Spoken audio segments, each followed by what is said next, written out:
చెప్తున్నప్పుడు యథార్థమైనటువంటి విశ్వాసి, యథార్థమైనటువంటి భక్తుడు ఏం చేస్తాడు?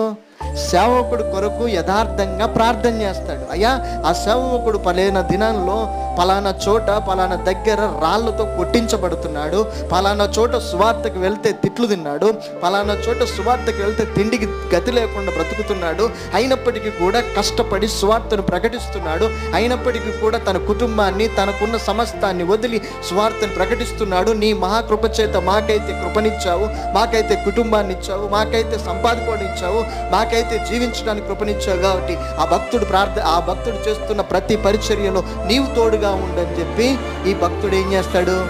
తమకంటూ ఒక సమయం తీసుకొని వెళ్ళి మోకరించి ప్రార్థన చేస్తాడు. అవునా కదా?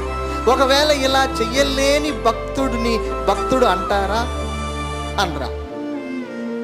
ఇప్పుడు సరే, ఇది ఒక భక్తుడు, నువ్వు దేవుని కృపను బట్టి